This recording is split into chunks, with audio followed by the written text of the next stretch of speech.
What's up, my boy?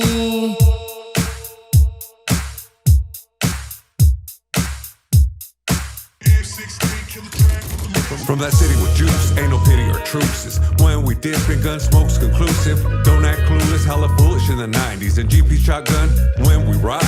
Solid on the yard, name hard on these streets. Did my crimes, gangster rhymes on dope beats. Still fuck laws, ain't no pause in our demeanor. Rest in peace, Muggsy and my road dog creeper. Ways to put it down, no fear of new cases. Years ago, though, it was guns and chases. 714 on my shoulders, kept it active. Roll like soldiers, G-code ain't passive. Still macking ratchet, still packed at the waist. Still stacking racks, still flash when they hate. Now it's podcasts and videos with pretty hoes. Me and George banging orange till the city's known, really though. OG way. We keep it moving smooth like every day. Every day. They gonna know that homie, we don't play. We don't play. It's going down for sure, for sure. Real G's in this industry. So they gonna how we do it on these streets for sure. Streets for sure. We make that green, don't you know, loco? We making moves all day, all day, all day, all day. Grew up in the streets of the LB. We don't love these hoes, what they tell me. Packed up and moved to the OC. Me and George ballin' like Shaq and Kobe. Fuck bitches, get money, living wealthy. Bad bitches screaming, let me get a selfie. Big stomps, GP, some real G's. Side dick is the general of an army. XG podcasting in the morning. Don't say F.A., here's your warning. That other bullshit be boring. With some goofy ass question that's corny. Tommy, let me finish my story. Shooting shots, game 6, rubber or red. Smoking blunts in the bus while I'm touring. Now welcome to George Perez Stories. OG way. We keep it moving smooth like every day. Every day. They gonna know that homie, we don't play.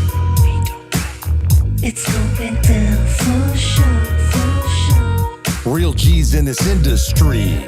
So they gonna how we do it on these streets for sure. Streets for sure. We make that green, don't you know, loco? We making moves all day, all day, all day, all day.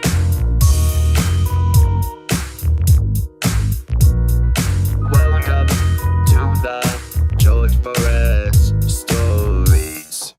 What's up, my boy?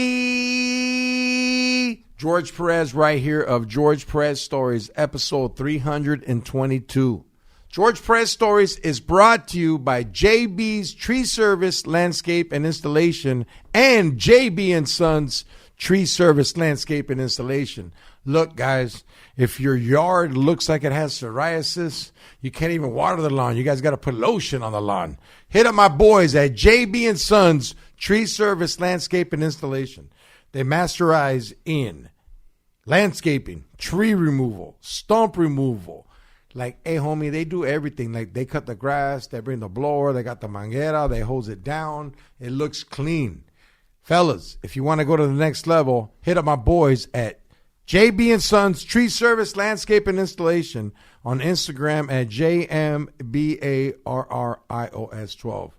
Tell them George Perez sent you, and you still won't get a discount, but I'll get a point because they're like, hey, homie, someone from the podcast called. Eh? That's right. Yo, this is episode 322. I'm happy to bring our next guest on, guys. He has a story that's like, it's been being told since the 80s, but you know what? It goes like, it's a crazy movement that's going on right now, guys. One of the most rarest oldie collector in the game. My boy, one of the OGs, George Miller in the building. What's up, my boy? What's up, homie? What's good, brother? Thank you for having me here, and we're going to get into this story and have a good time, man. And I'm drinking for the first time in like 60 days, so it's a good time to fall off the wagon right here. Fuck yeah, dog. Let's start it off, homie. You have to be the most OGest record collector. You walk around with a turntable, player. Right? I mean, you know, is it like that's real shit? Yeah, like you show up to people's houses to buy the rare shit. You're like, hold on, let me play it houses, first. You play it right there, huh? Bar mitzvahs, fucking, you know. What is that, player? Is that real? This is shout out to Newmark, man. Newmark, if you need a sponsor, right? This is a Newmark PT 101 scratch. It's what I prefer to use. It's just a cool little table, man. Portable. When I go record digging in record stores like throughout the country, I go digging. This is portable, battery operated. You know, it has a good sound, good little speaker, great needle, and it's reliable, tough like a tank. You know, Newmark makes it, so I'm behind it. And yeah, bro, I take it everywhere with me when I go digging and looking for new gems. You know what I'm saying? So thank like, God for technology these days. Right. So like when you say digging, because like I know there's categories as in music, and you're looking for music that you don't even know what you're looking for. You know, like hold on, like let's rewind. Dave. Yeah, rewind. Yeah, let's rewind. So you're known to be a rare oldies collector. Yeah. So Rare Soul is now like this new movement that's been going on for like at least the past 2 decades, if not longer. But like even more so now in the past 5 to 10 years, like Rare Soul oldies, collecting vinyl, collecting like obscure soul 45s, in particular 45 RPMs. Like when you say rare, like what makes them rare? There's only so many copies known. Okay. Or why? Is there like the manufacturer or the...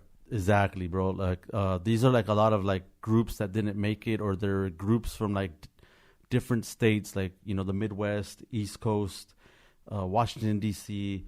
You know, some of my favorite regions are Ohio. Yeah, Ohio, they got some game. Ohio's got to me, that's like my favorite part. So I used to rock a Cleveland Indians hat, bro, back in the day. Just because of the roll-ups? Just to let motherfuckers, exactly. It was like a secret, like only a few collectors knew what time it was when I wore that Indians hat. They knew that I was going to drop a fucking straight Ohio set that night. You know, it's like fucking Ohio right here, fool. So can you name one for us? Just so like right now, people that are listening, they get a quick...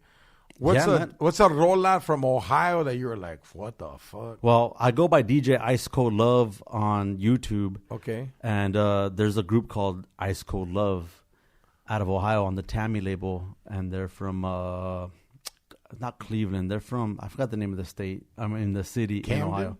Nah, I want to say it's Cleveland, but I don't think it's Cleveland. It's it'll come to me. I got like so much music cluttered in my head sometimes I can't get it right. You gotta get they're definitely from Ohio. Get some more cloud memory, Simon. And yeah, so they're from Ohio. So Ice Cold Love on the label Tammy, and it's a song called Sheer Magic, and it's a 2-sider, man. The other side is called Wonderful to Be Loved. And I actually, you know, back in the late 90s, because back then when I found that record, it was such a weird name. Like, what the fuck? Like, this group's called Ice Cold Love? That shit's hard. That shit's hard as fuck, bro. I'm like, you know what? Like, if I'm going to be a spinner or a DJ, like, that's my fucking name right there, Ice Cold Love, because I'm dropping these ice cold jams. Easy. You know what I mean? So I'm like, Ice Cold Love, and it just stuck as a joke. I did it as a joke.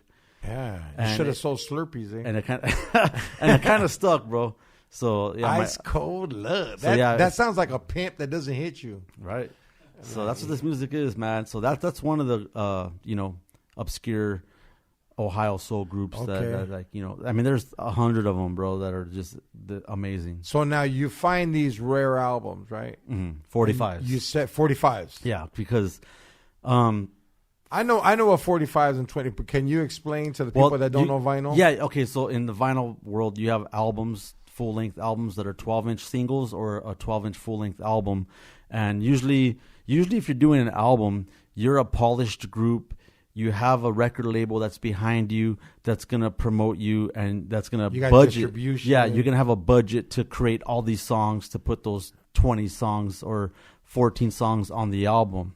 45s typically are like just these garage bands that are just trying to make it, trying to come out, and they're going to just try it with one single. You know what I mean? Like, they might pull the money out of their own pocket. They're like us right now. Yeah, like us, bro. and they might, you know, they might just make 500 copies of this one particular record, or maybe even 100 sometimes, you know. It all depends. Sometimes if we go down the rabbit hole as collectors, we get to find out like how many copies were made and how many different labels this particular group got pressed on throughout the years of their career, if their career even lasted that long, you know. Yeah. Sorry to jump in, but like I kind of want to ask a question about like these rare albums that you find. Can you give us like a description of the cover of them? Like, I bet it's real artistic and like. Well, again, they're not albums. Oh shit, you're right. They're just demos. We're looking for 45s because we're after that super rare obscure group that didn't even have the budget to even make an album. They were lucky to even just make a single or a 45. They were like just lucky enough to even cut that one the song. singer did heroin, and then and that was it, bro. On the funk flip or some bullshit flip side. But we're after because growing up in East Los, where I'm from, we grew up to the Midnighters and stuff like that, and that's the sound that captivated the culture and the East Side Story sound. Shout out to Mr. B, Nick, who was the creator of the East Side Story. Do you have that? You have that collection like triple, huh? Oh, bro. Like yeah. Nintendo games. Like there's like 8 of them over there. Yeah. So we grew up to that, But, my story is like in the 90s, in my opinion, this is when the rare soul movement kind of kicked off because a whole new sound was introduced because collectors finally started making their own tapes and distributing them throughout the barrio, throughout the hood. Okay. They've always been doing that throughout the 80s. There's always someone in the barrio that was making tapes and distributing them throughout the barrio and like sharing their music for their hood. Back in the 70s and 80s, my pops used to tell me, like this barrio has the best. They used to have little battles, bro. No way. Within their barrios, like who had the better tapes, like who had the baddest that's what led jams. the drive-bys? Like, what's so I don't know, man. That could be a factor, bro. That could be a factor. For real. Wow. So what's up? Like, no, let's. I was inspired by. Yeah, no. by that, Let's stay on this topic. So, Yeah. like, what you're telling me, and like, I kind of feel it. Like, so somebody was in charge of making that tape. There was a fool from the barrio who knew his shit. There's always some fool in in some hood who like just knows all these crazy fucking badass oldies, bro. Like there is. So in my dad's barrio, there's this homeboy named Puppy. His name is Ruben Avila, and Marcos Avila. I'm sorry, his brother's Ruben. All right. Marcos Avila. He's still alive to this day, I believe. His name's Puppy. Should I drop the barrio or I don't know? Hey, homie. He's from Barrio Pico Nuevo. Okay. So that's where my dad's from. Pico Nuevo Dukes. They kind of like the OGs of that up. shit. So Marcos was like this dude. This guy knew like the history of like doo-wop. Because back in the 90s and early 80s, late 80s, I should say, doo-wop was the sound of the rare shit that the cholos wanted to hear. Like, aside from the East Side Story sound, if they wanted to dive deeper and go down that rabbit hole. Yeah, before East Side Stories, what was it? Doo-wop. Doo-wop? Doo-wop, bro. Okay. That was the sound, man. That was the sound. And not just your top 40 doo-wop. We're talking like that underground, Yeah. the underground doo-wop, Like Rick James's uncle. Yeah, exactly. Exactly. Like, man, we didn't have that. We So, had doo-wop. yeah, they were playing. And again, these guys had the records, and they collected the records. And not only did they Hey, they were collect protected records, with that shit, huh? yeah, they were gatekeepers, man. Not only did they collect the records, they had like a little code that they abided by. Like, hey, man, like we're collectors. We collect this music because, we collect because we want the OG label. They were really hard on that. Like, hey, man, we got to have the first pressing. With doo-wop, it was a lot harder because in doo-wop, that shit started in the 50s.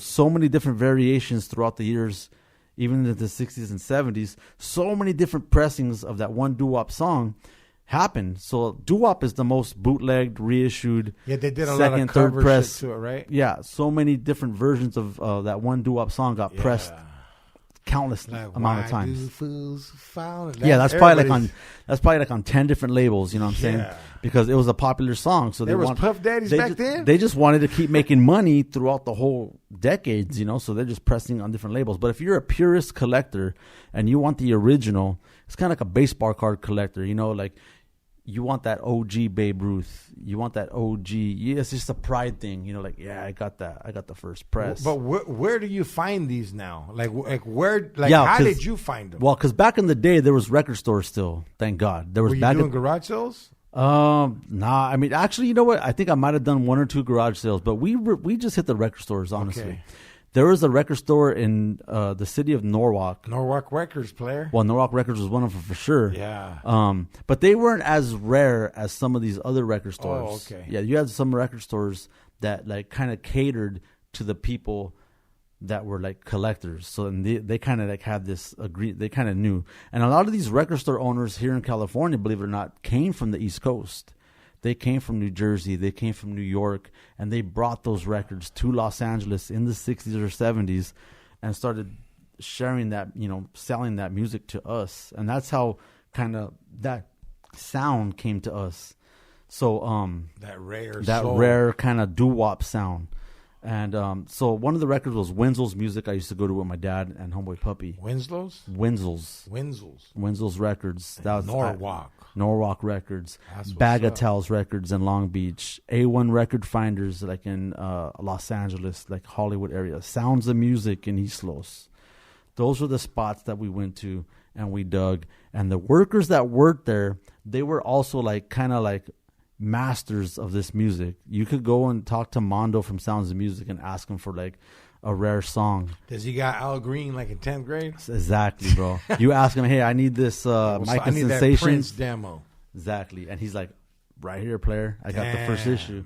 But it's going to cost you money because like anything that's an original pressing, it's going to cost money because it's collectible.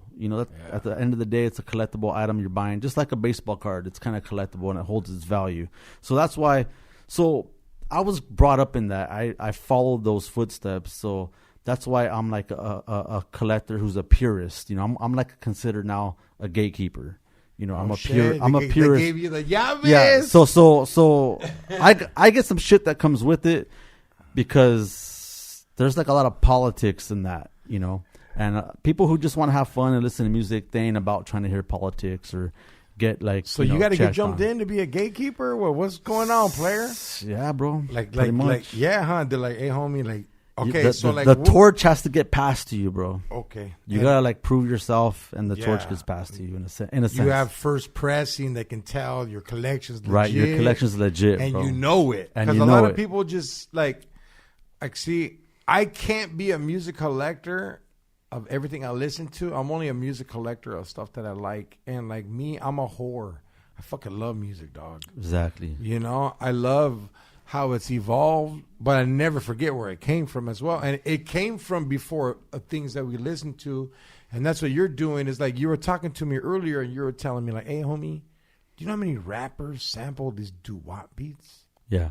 Rare soul beats, actually. Yeah? Yeah, bro. I mean, I was hoping we would touch on that topic later because, like, I like to like tell a story as it evolves throughout the evolution. But yeah, like you got rappers, jump around bro, like Quentin Tarantino today, player. And I'm with it, bro. Like, I'll be honest, man. I hear all these new rappers like Currency, Larry June, other producers, like Harry Fraud, Madlib, Alchemist. These dudes are sampling the shit that we've been unearthing, bro. So like if it wasn't for people like me, because it's not just me who's like the only collector all knowing. There's a handful of collectors like me who are just as knowledgeable or if not more knowledgeable in this genre of music.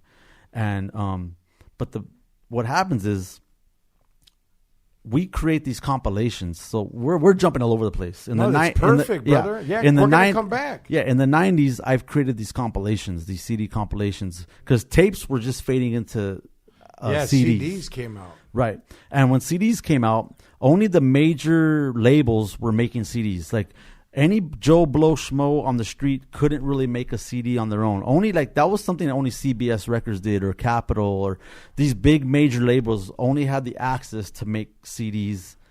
So because no one had the equipment. No one had the equipment. Weren't out yet. Yeah, exactly. Yeah, because dude, when I DJ at a strip club, I used to fucking go to the La Mirada Swami. I used to go to the Compton Indoor. I supplied them all. Like, and I would go there, dog, and then I'd be like, oh shit.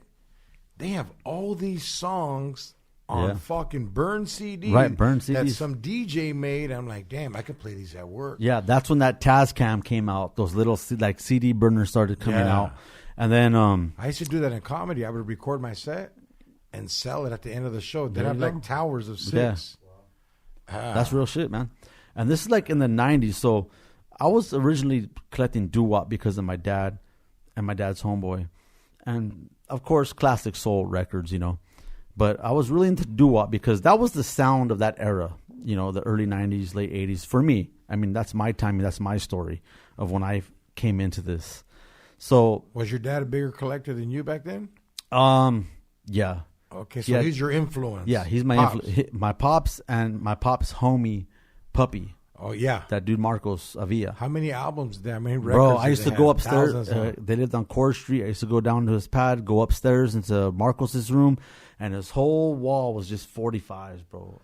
He had a jukebox in there. Damn. It was crazy, bro. And he would pull out all these. jukeboxes were 45s, right? Yeah. Wow. And he would pull out. I just thank you. I didn't even think about it. Yeah. Imagine these big motherfuckers. Yeah, he had an actual jukebox in there, and all his 45s, like he had I'll never forget. He had like in a brown paper sleeve, like a brown paper hard sleeve, and he's like, "Those are all my originals. Like, be careful with those, and like we're gonna play those." And yeah, man, they would play those, and I would just like get to learn because I was like 15, 16 at the time. At that age, you start listening to music, you start listening to lyrics more often. You start putting the pieces together. How did you have your originals? After you seen someone have them in a brown bag, did you do the same thing? I wanted to be exactly like them. Yeah, huh? I wanted to be, because this dude would tell you the name, the group, what year it came out, what label. This dude was like an encyclopedia. And I remember telling myself, I want to be just like that. I want to know what this guy knows. Somehow, some way, I'm going to be like this with this music, because it hit.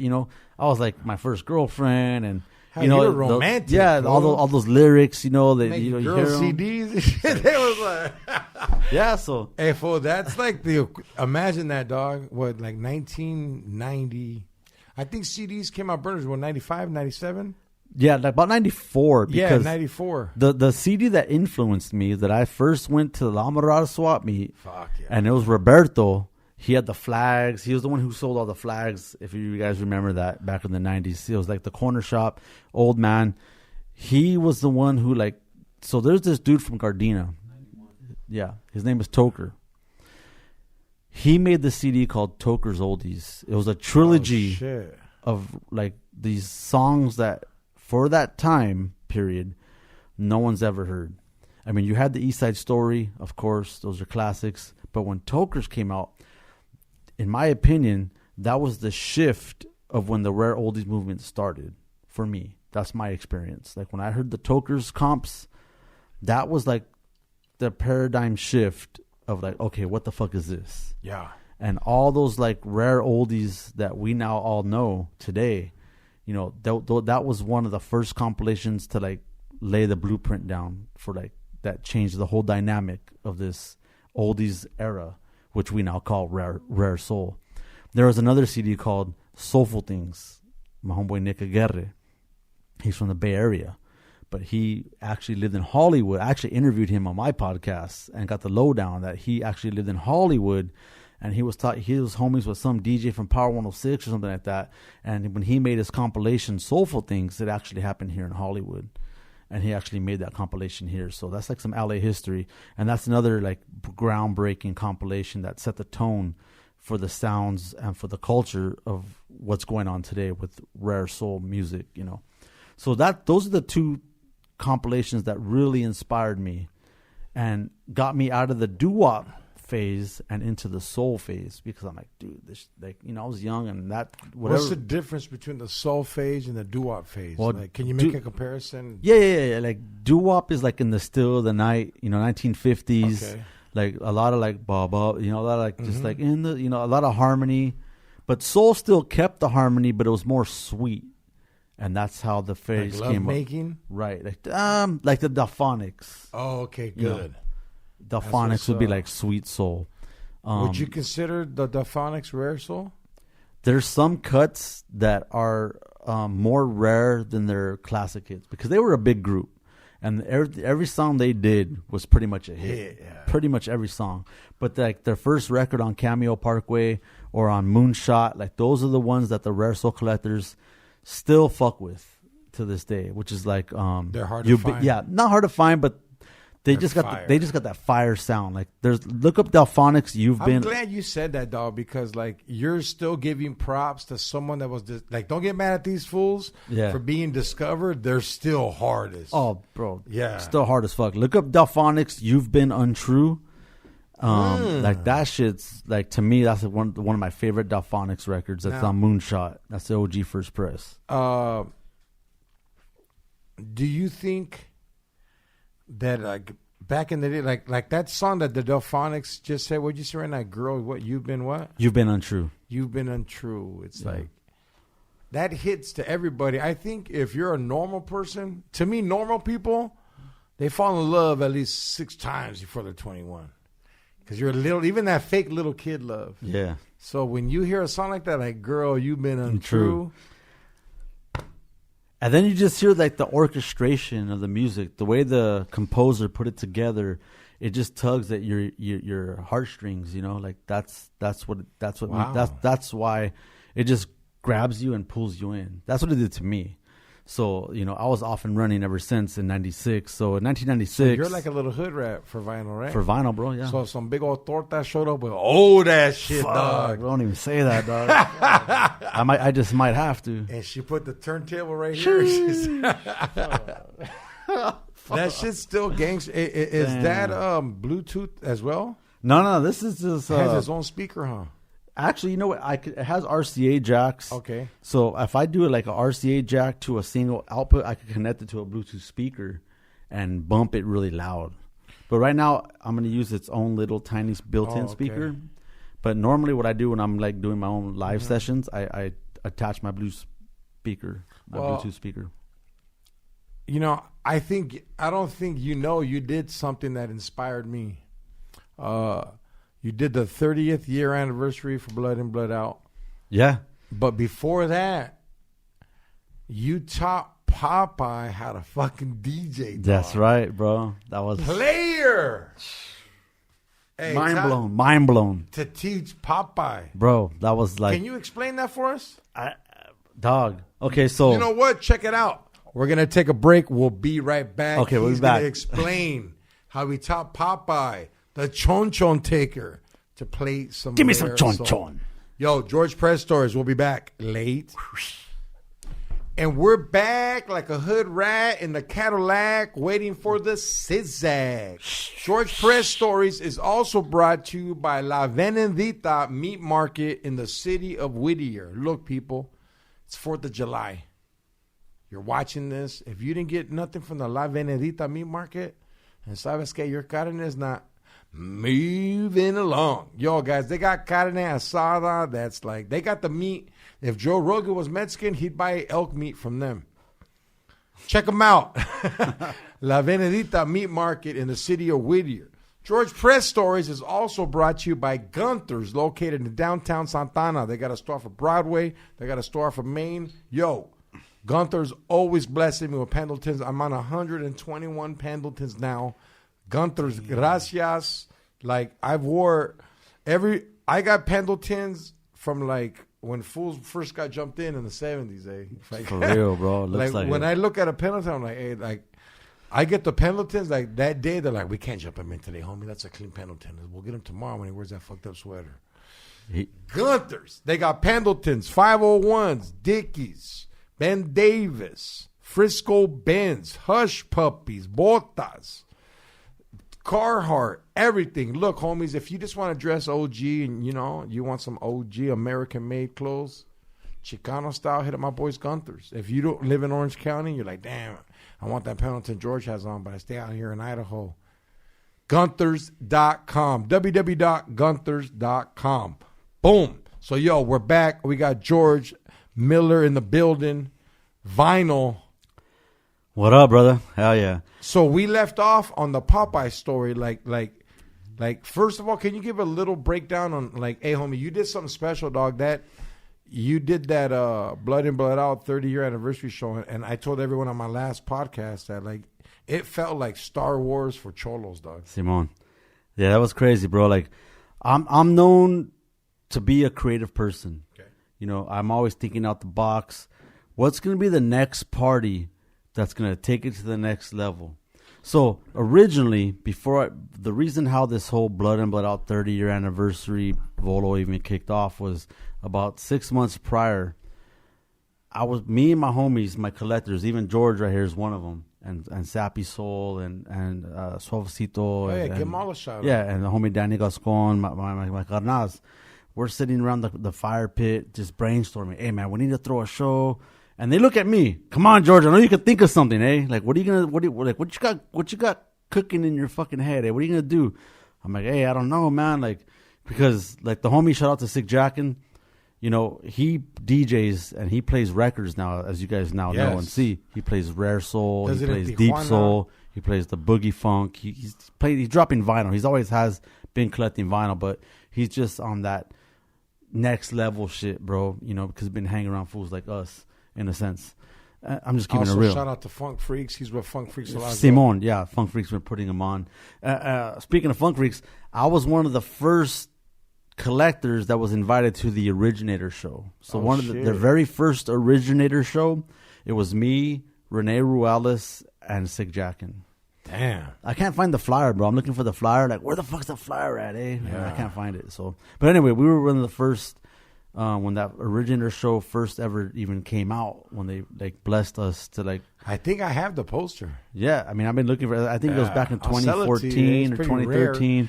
Yeah. So anyhow, you know, Jack's always been a part of the movement with us as always, and so anyways, you know, I was gonna book Jack again, but Jack's doing his thing. Yeah, he's on tour. Yeah, right he's now. he's playing vinyl with Funk Freaks, as he said. So I was like brainstorming. I'm like, who could I get that's as famous as Jack that'll pull the raza? I'm like, but Jack DJs. And then I just had this crazy idea because I started following Popeye on Instagram. Yep. Shout out to Popeye, Carlos Caruso. Yeah, Carlos Carrusco. I just started following him on Instagram. I found him. This is before the 30. This is like about 8 months beforehand. And I was like, okay. I seen him doing his little tours and his Yeah, he's signings. a feed me vato. Yeah, and you know, I seen him on Fools Gone Wild. You know, signing some he chick's was on my tit. show, too. It was crazy. And I started following him, bro. And I'm like, you know what? I reached out to him, his management. I reached out to him, and then he got back to me, and I was like, oh shit. And I'm like, hey, fool, like, what would it take to get you to play records? Like, would you be willing to play records if I could get you booked? Because I see you getting booked and doing, like, signings. I could throw an event, have about 500 people show up, and you could still do the signing, but I want you to be, like, a DJ. So he agreed to it. And I was like, holy shit. And then I went back. So every weekend we would have these, like, little powwows at my homeboy's pad. And I would tell them, hey, I just got a hold of fucking Carlos Carrasco, and he's fucking down to DJ. And they were like, no fucking, like, they couldn't believe it. And I'm like, I just started following Damien Chapa. Let me ask Damien if he's down to do the same shit. Damien, Like, I was on that before you. yeah. So I followed Damien Chapa, you know, who is Miklo. And of course, I'm talking to his manager because shout out to his manager, Cesar, in Texas. And yeah, so I didn't really get to break down that barrier as far as having him spin. And then I just started following all these random fools, dog, like from the movie Blood In, Blood Out. I started following Jesse Borrego. I'm like, okay, he accepted my request, and all these guys are like doing their own little thing, right? About a month goes by, and I'm reaching out to. So far, Popeye is the only one who's down to play records, and I'm like, dude, I'll teach you how to play. And he's like, yeah, like he was with it, like whatever's gonna like keep me booked, whatever's gonna keep me going. I'm like, yeah, I got you, bro. He's so good and easy to work with. I became friends with him, like talking to him. Long story short, I end up following all these guys. I inquire about Magic now. And now I'm going back to the powwow to my homies, and what started off to be just a show for a special guest DJ. Originally, we wanted to throw a soul show and have a special guest DJ, but not sick, you know, not really Sick Jackin' because he was busy and he was already doing the vinyl. He was kind of like already like done it enough times. We wanted some fresh meat, and I was like, who could we bring? And that's when I brainstormed. I was like, Popeye. Like Popeye would bring the gente. Like, of course, if he plays records, that'd be fucking mind blowing. So. Originally, I got some coconuts. That was the original idea. And then I started following all these guys and talking to their managers. Before you know it, they were all down. And I was like, you know what? I was like, okay, we're in 2022. This is 2022. I'm like, when the fuck? I don't know what made me think of this. I'm like, when did Blood In, Blood Out come out? I do a quick Google search. I'm like, what I saw, I mean, there's 3 different dates. There's like February, there's the April, and there's a later April. Yeah, it got pushed back because of the riots. And I saw April 30th date was like their national release. And I typed up, when did Blood and Blood Out come out? And remember, we're in 2022. This is like November, December 2022. And it said April 30th, 1993. And a fucking light bulb just hit me. Bing! I'm like, holy fuck. I'm like, we're coming up on the 30-year anniversary. I mean, who celebrates a fucking 30-year anniversary, really? It's really 25, 50. Yeah. Because I've had people say that. Somebody dies or breaks up Yeah, after the 30. somebody literally, I posted the fast forwards. I now we got the show going. And We it's don't the have 30-year a anniversary. lot of time. Yeah. And someone's like, who the fuck celebrates a 30-year anniversary? I'm like, get the fuck out of here, hater. Like, we're just fucking doing it because we can, type shit. So I pretty much masterminded. I got these guys together and said, "Yo, let's do a 30-year anniversary of Blood and Blood Out on April." And the reason why I did it on April 29th was because I'm a purist, bro. I try to do everything like to the T, to the book. So I'm like, you know what? Saturday on April 29th, because Sunday's a bad day to do any kind of show. Hell no, but you still did. So we did it Saturday, which was April 29th. So that was the day of the show, the Blood and Blood Out 30-year anniversary that happened at was Plaza there. de Raza. He showed up. That was a cracking ass show. We had like 2,000 people show up. Yeah, dude, it was it was Star Wars for cholos, dog. Yeah, the lines were insane, bro. And, hey, dog, we had homeboy- all the guys there. Hey, you know me, I called him. I said, hey, I'm walking up to the fucking line, dog. Because the line was Bro. like, hey, dog, like when you were in line, you were like in an enemy neighborhood for like 3 minutes. Like the real, line bro, was for real. so long. For real, Like dog. you were in an enemy neighborhood and you're like, come on, let people in. Then you were safe.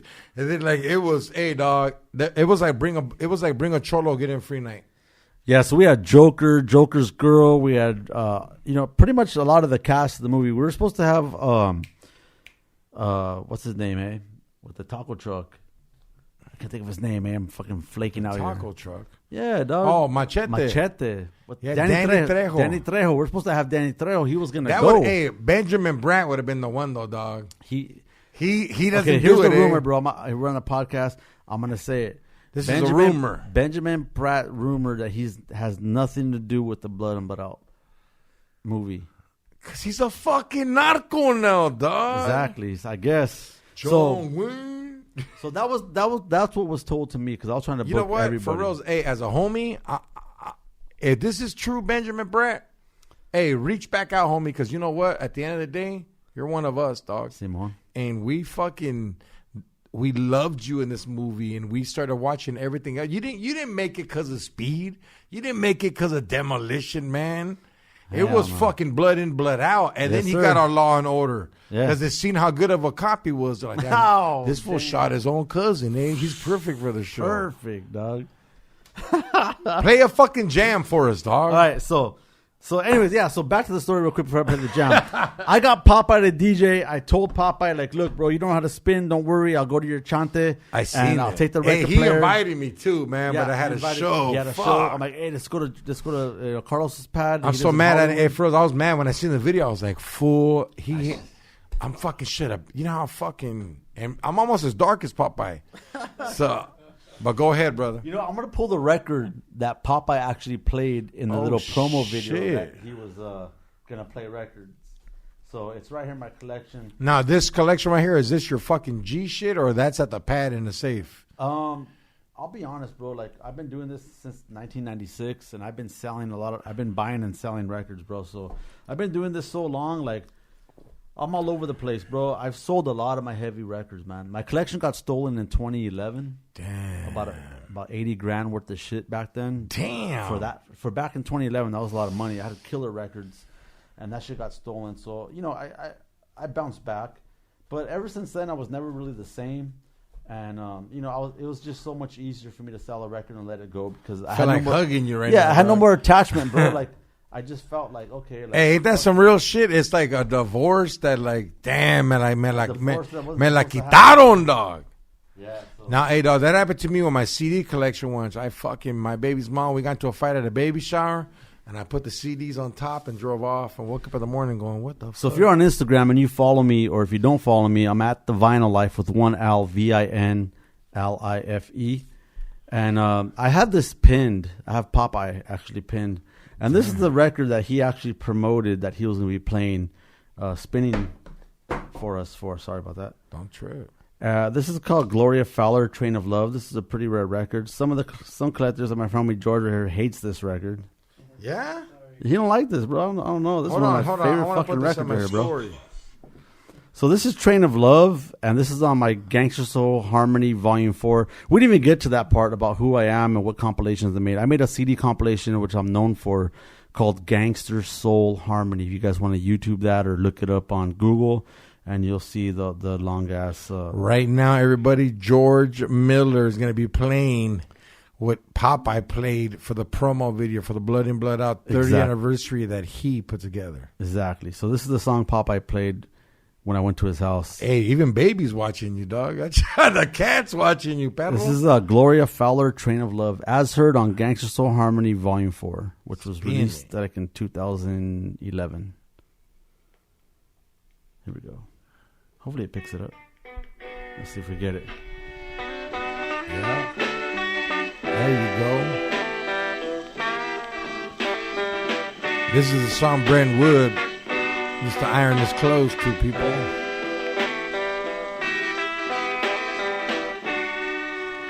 I saw you with that other girl, I knew right then and there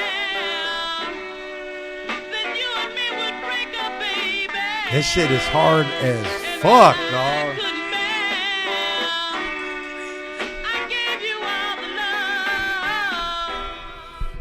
Where's this Heina from? This is actually from Chicago. Oh, from yeah. Chicago, yeah. Chicago got some fucking soul, bro. This is a Chicago record. It's on the CJ label. There's a few dope artists like.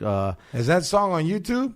Yeah, it's on YouTube. Yeah, I'm gonna play that at the strip club. Yeah, it's Gloria Fowler. Is it on Spotify? It's probably on Spotify too, bro. I'm gonna look it this up whole right rare now. soul movement. That's why one of the reasons why I'm on this podcast with George here is to explain to the gente that this rare soul movement has now become pop culture. It's no longer really rare, but it's beautiful that it's happening. You know, like I said, Gloria Fowler, Fowler, Fowler. It's called Train of Love on the CJ label. It's out of Chicago. GLORIA. Fowler. It originally, I was one of the guys who broke that record, meaning introduced it to the masses. Nobody really knew that song until pretty much that came out on all the CDs. So that's how this rare soul movement kind of started. All these songs that the record collectors like myself, Ray from Southside Soul, Robert Ramos, Lost Soul Oldies, Sal Rodriguez, Lost Soul Oldies, Homeboy Smiley, Eastside Buena Park, Southside Soul, Linwood Soul. You know, how did you meet Smiley? I met Smiley because, like I said, in 1996, I started making CDs. Okay. My very first CD was called The Lost and Found Rare Oldies. That was after I heard, because we were talking earlier about how what influenced me was I want to Tokers. jump in. Like, I really like how your cover art is family members or like something that moves you. I had to be different than everything else, bro. That's freaking very different. Everything was prison art, and I respect that. That's dope as fuck. But I wanted a more personal touch when it came to like. Oh, here's my Dio. Yeah, this is so everything that when I was creating my own brand, the Gangster Soul Harmony brand, I also had prison art, but I also on my girl series I started bringing up family photos of my mom and my dad, and they became like these iconic, like pictures. And it's like all over the world, bro. Like no shit. Like Japan, like all over the world, man. My mom's photo is pretty much known, like in a lot of places. They probably don't know that she's my mother. They think it's just some chola or whatever. But it's her actual photo. I see George scrambling looking for the album cover. Unfortunately, I didn't come with any albums, but George has it right here. So this is the CD. This is the album I made. This is called Gangster Soul Girls Harmony. This is volume 5. And this is my jefita right here. This is my mom. This is her when she was, before she was You didn't know I pregnant. collected you? Yeah. See. Hey, This my is what bad. I did. collected your tia too. This- dog. yeah, My this- bad, player. This is my mom right here. That's her actual photo when she was a teenager, before she was pregnant with me, like probably 1973. Nah, for reals? See, for reals, bro.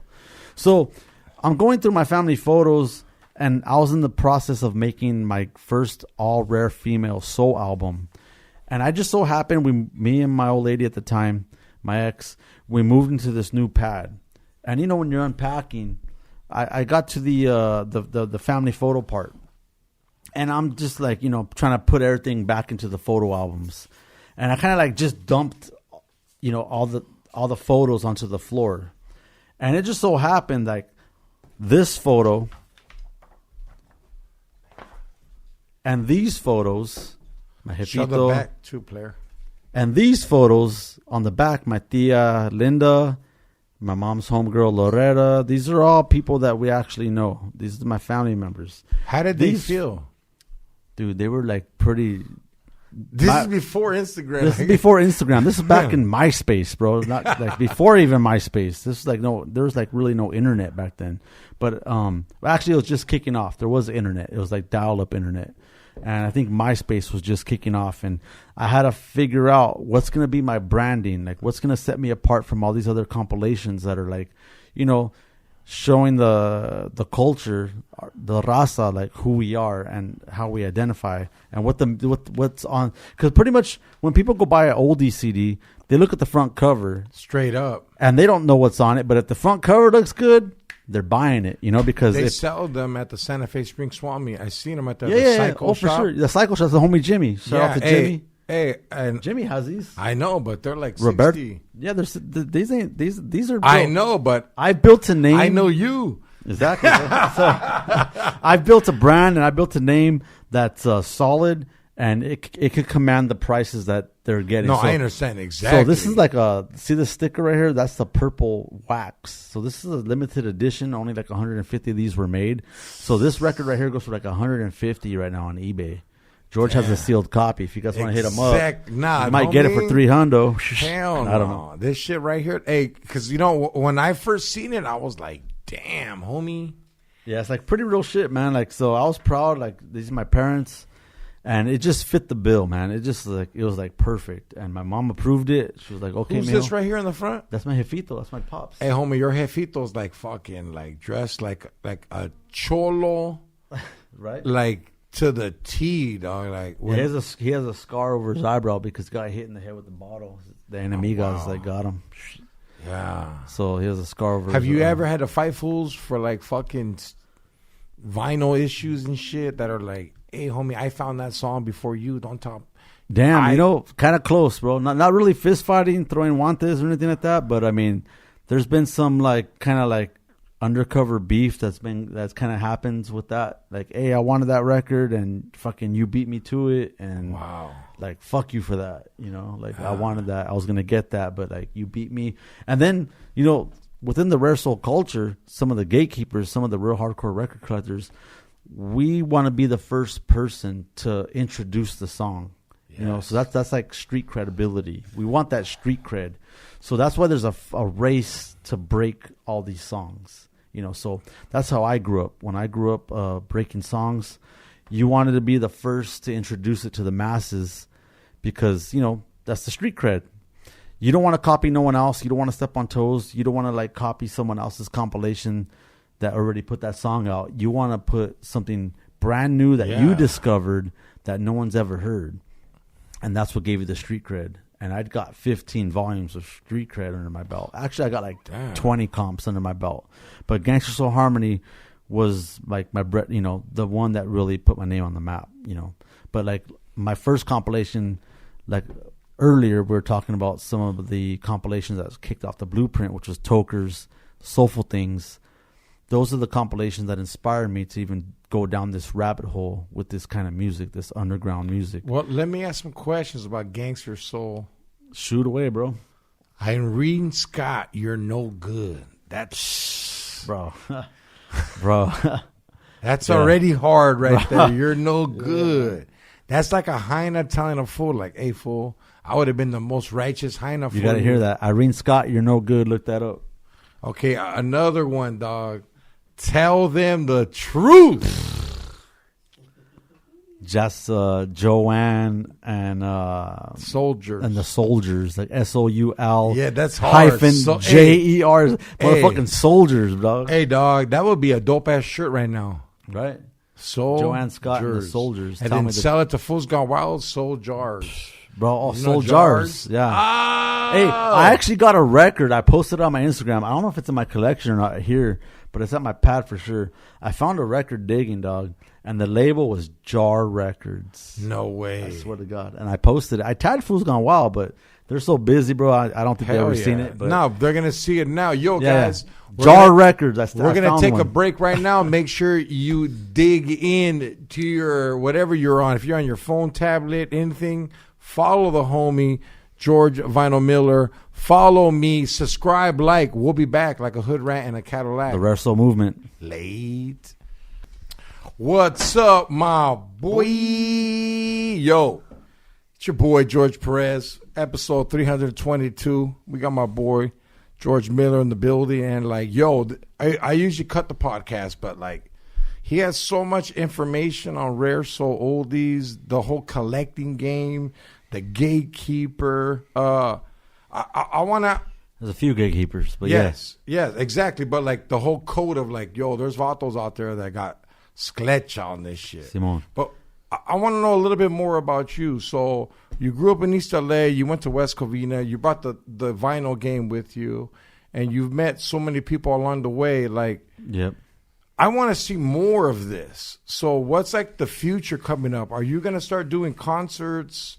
Like, are you going to start doing shows where you're DJing, playing rare vinyl, and everyone's dressed G? Because, like, Hell yeah. I seen your post, and I really like what you said. Like, hey, homie, dress classy, OG. Dress to impress. Yeah. What's dress to impress for you, my boy? Like, Bro, we bought suits, my G. Damn, Like we brought okay. I bought a three. Me and my homeboy Celeste Serrano right here. We bought 3-piece suits for that shit. Okay.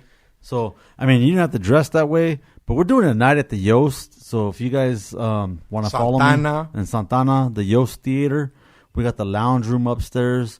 We got Friday, July 21st is our next show.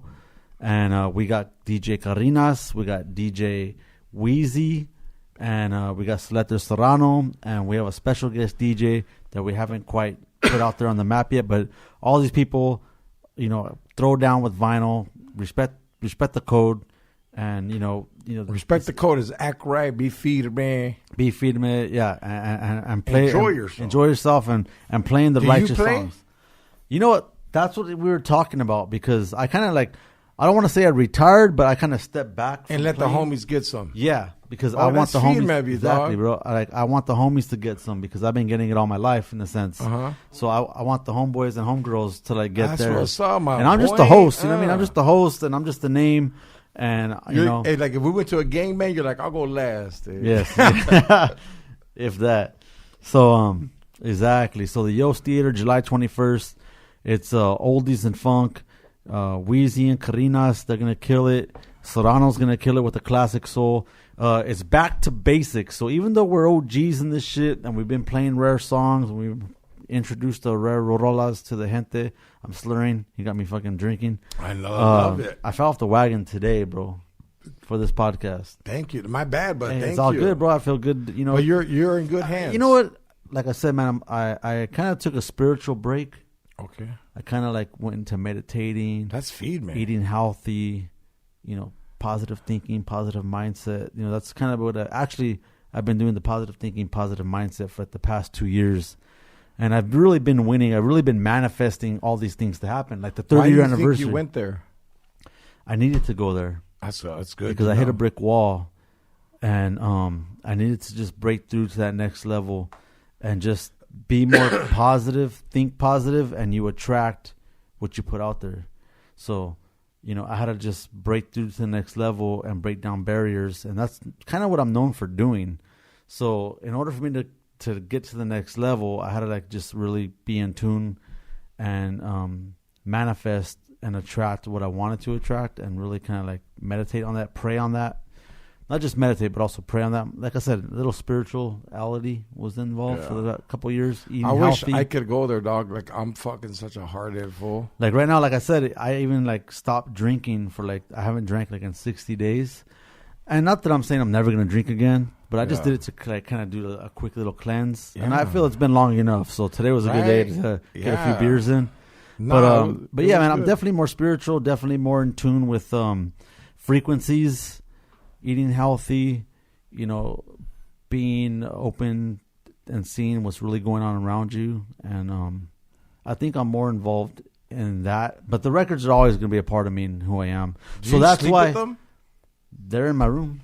They're in my room. Yeah? Yeah, for real, bro. Dog, because you're holding on to those motherfuckers right now like Moses with the grills and Simon, shit. there's some grails in here, bro, still. And like I said, I've been known as the guy to play rare oldies. Like, you want to know about me in particular, I'm like the rare sweet soul guy. So there's another genre called sweet soul. You know, that's particularly what it's referred to as, sweet soul oldies. I'm playing funk now, though, bro. That's feed me, dog. But not the funk that the funk freaks play or like the Orange County funk. Different. That's what's awesome. Everyone's different. Yeah, like I said, I'm like a purist, and I'm like, well, I want to go back to like what's the original funk. And no offense to anybody. Yeah, anybody. People take offense to this because it's a touchy subject. What about you what's feel funk. is original funk. Yeah, original funk to me is James Brown funk because he's the godfather of that shit. So that's the kind of funk I'm playing. And there's one club that I frequent and then spin at. It's called Funky Soul in Echo Park. Miles Tackett, shout out to you, brother. He's the guy who runs Funky Soul in Echo Park. So it's a crazy days party. So people can go to that? Those are Saturdays. Okay. It's like every Saturday. So you could follow Funky Soul, and Soul is spelled S-O-L-E, not S-O-U-L. So Funky and then S-O-L-E. Miles Tackett, the homie, he's been DJing since like long before I have. And his, residents that play there, they play nothing but that James Brown OG 60s grimy, raw funk, that it's really hipster. I'm not gonna lie, the crowd that goes there is like young hipster, but they're the ones who appreciate the music. It's kind of crazy. So Raza, I don't think they're ready for it because it's just some Raza some not Raza. in that area. Not Orange all the County Raza, yeah. loves funk. No, but not this funk. Yeah. Well, This we haven't funk- heard it yet. Well, bro, I'm telling you. Go to the Yost and play that shit for us. Well, I don't want to scare nobody away, dog. How? It's crazy. Yeah, It's pretty different. music. Play music, So what I mean? I do interject this funk now because I want, I want people to be open-minded about just music and harmony and roots and, originality. So that's what I'm about. I'm about like taking it back to what original is. And I play the original funk, which is 60s funk. That's when funk first came out, like the James Brown sound. And we call it James Brown. Well, he's the mainstream one that put it out. We call it James Brown and the Family, but there is levels to that kind of funk. Just like there's levels to rare sweet soul, rare oldies. Do you like the new funk that's out? I do. Yeah, I like the Bull. It's dope. Yeah, the Bull's hard as fuck. Yeah, the hard as fuck, bro. What's that hyena's name? Holly Brune? I don't know that name. Oh, I gotta hear that. Yeah. Dog. Yeah. Dog. Fire. Thank you. I'll look it up. Yeah. We'll talk. I got him. See, you got me. I got him. I'm Hey. telling you, bro. When it comes to 80s shit, bro, I don't know shit about the 80s funk. I'll be honest right now. No? What about 80s music? Like, Yeah, 80s music, bro. Fucking Eyes Without a Face, Billy Idol and shit. Bro. Fuck, bro. hey. 80s. I was born in 75, bro. So, I was in the 80s. I was, brought up in the 80s. what high school did you go to? Like I said, I grew up in East Los, Montebello. My parents split up. My dad, as we talked earlier, he was a heroin addict, so that kind of contributed to my mom and dad's breakup. And I ended up in West Covina.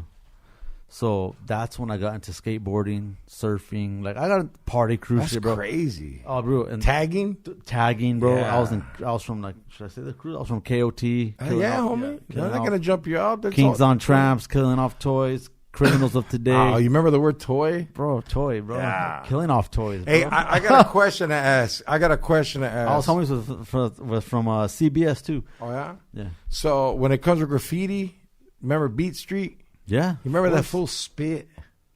That he would go everybody's shit? Spit. He's the one that Ramon fought because he would put spit on everybody's pieces.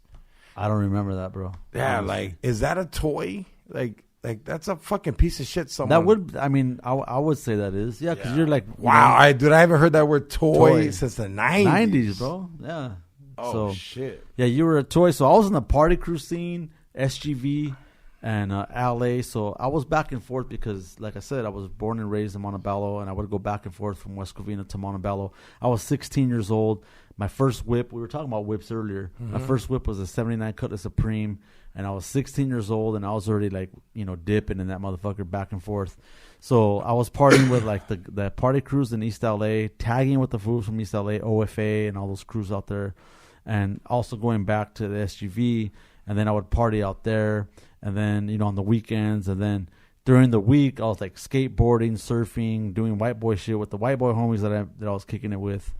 And shit like It's that, not bro. really white boy shit because Raza does it with our style. Yeah. But Exactly. it's just they live by where you do it. It was definitely different for me. But Yeah. we used to ditch school and go to the beach when it was raining in the winter. Fuck. Because we were OG surfers. Like everything about my life, bro, is like pretty much I try to be OG. Like we used to make fun of the surfers who would surf in the summertime because those were like the posers or the you know what I mean? Fuck you good weather choosers. Yeah.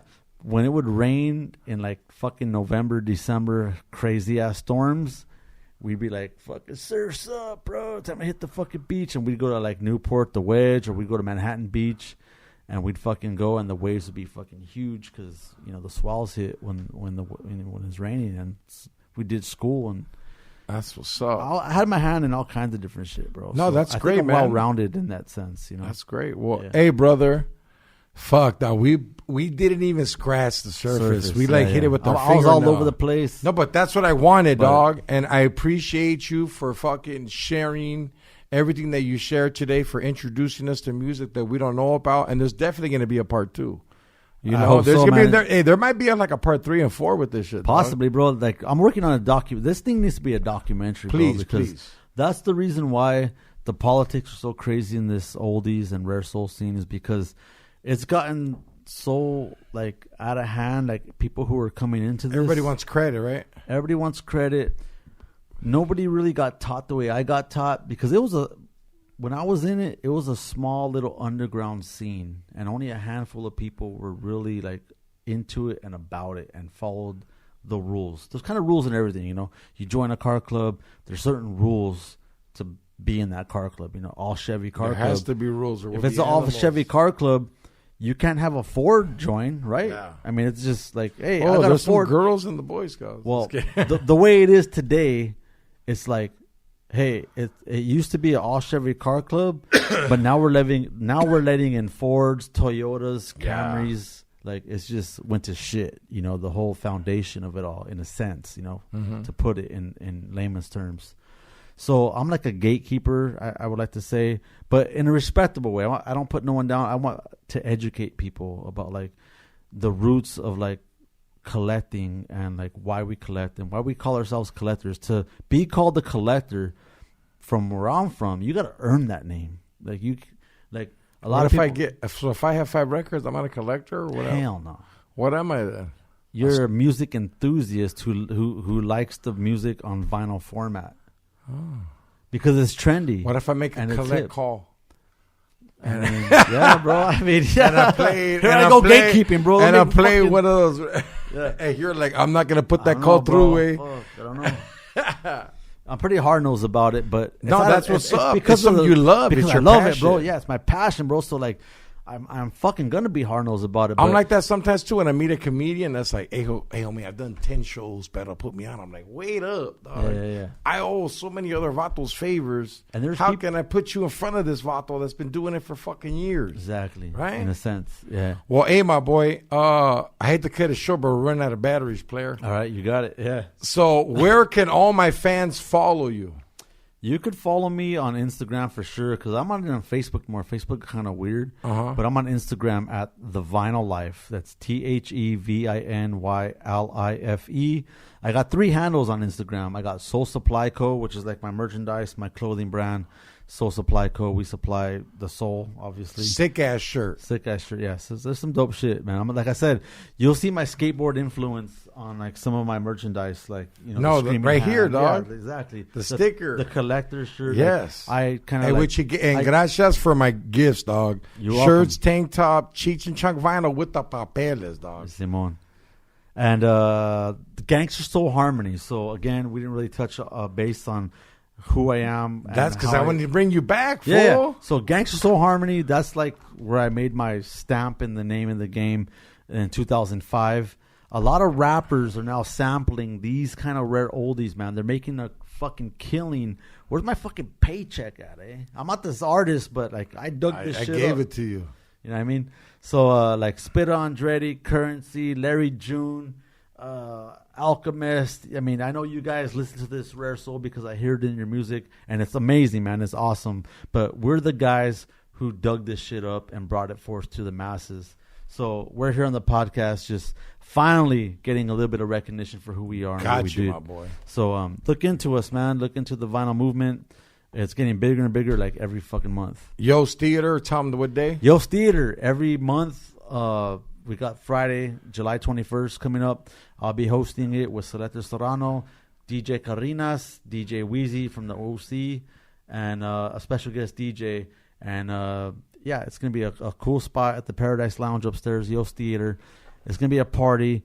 It's you don't have to dress to impress at this one because the last one was the first one, so we did a dress to impress, Rare Soul only. But this one's just a party, so come through, Yo's Theater. It's going to kick off like at 9:30 at night, and it's going to be dope, man. Hit me up on Vinyl Life. I'll try to get you on the guest list because we have RSVP, and the tickets are on Eventbrite. So just hit me up, follow me, and I'll get you in, man, if there's That's room. what's up. Hey, everybody, July 22nd, I'm going to be in Chula Vista at Search for Laugh. It's 881 Showroom Place, Chula Vista. August 19th, I will be at the Ice House, Legendary Room, 10:30 show on a Saturday. Get your tickets now. Don't get mad when they sell out. This is your chance. Guys, I only announce my dates at the end of my show because this is for the OGs that listen to it till the end. Gracias, my boy George Tocaya, for coming through. We barely scratched the surface. He will be back. And, yo, don't forget to hit like and hit the subscribe button and subscribe. This is George Perez Stories. Take a shower. Vinyl Power. Late. The Rare Soul Movement. George Perez Story.